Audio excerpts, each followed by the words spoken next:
Assalamualaikum warahmatullahi wabarakatuh adik-adik. Kita berjumpa lagi di Jom Belajar bersama Ustazah Izzati. Sebelum kita mula belajar, mari bersama-sama kita menadah tangan membaca doa belajar dan doa penerang hati. Adik-adik ikut Ustazah baca bersama ya. Bismillahirrahmanirrahim. Allahumma aftah alaina hikmataka wanshur alaina min khazaini rahmatika ya arhamar rahimin.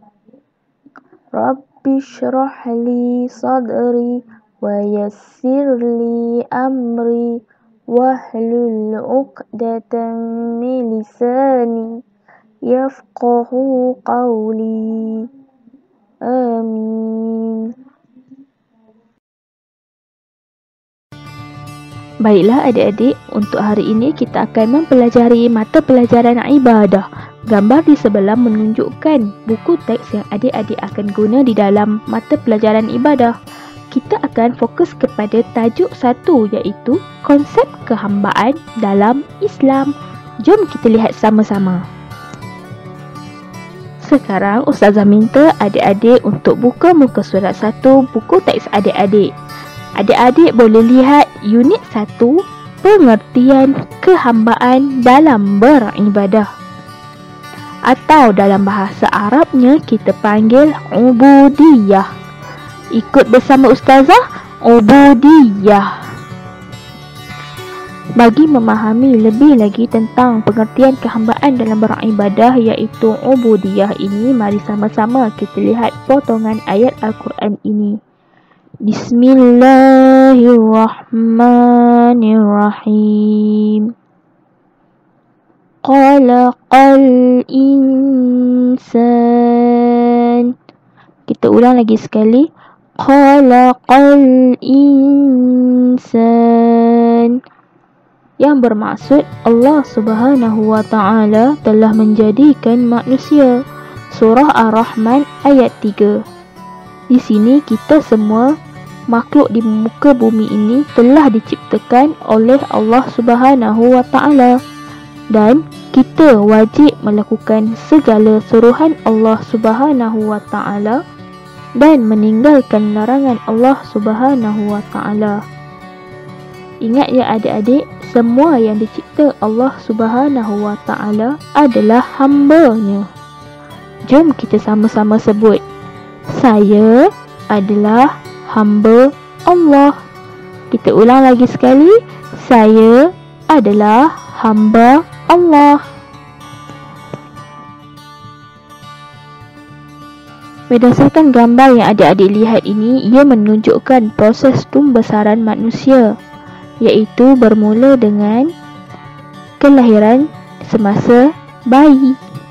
Selepas itu, pertengahan dan akhir kanak-kanak ke remaja, menjadi dewasa sehingga ke usia tua. Baiklah adik-adik, gambar sebentar tadi menunjukkan bahawa Allah itu berkuasa dalam mencipta manusia. Sekarang kita lihat pula apa tugas manusia. Mari kita baca dulu potongan ayat Al-Quran ini bersama-sama. Bismillahirrahmanirrahim. Wa ma khalaqtul jinna wal insa illa liya'budun. Kita ulang lagi sekali. Wa ma khalaqtul jinna wal insa illa liya'budun. Maksudnya, dan tidak aku jadikan jin dan manusia itu melainkan untuk beribadah. Surah Al-Zariyat ayat 56. Ayat Al-Quran ini bermaksud bahawa Allah menciptakan manusia dan jin adalah untuk beribadah kepada Allah. Allah tidak menciptakan makhluknya secara sia-sia. Jadi adik-adik ingat ya bahawa tugas utama manusia di muka bumi ini ialah beribadah kepada Allah Subhanahu wa ta'ala. Seterusnya, jom kita lihat contoh perkara suruhan Allah dan larangan Allah. Adik-adik boleh lihat pada buku teks adik-adik di muka surat 4.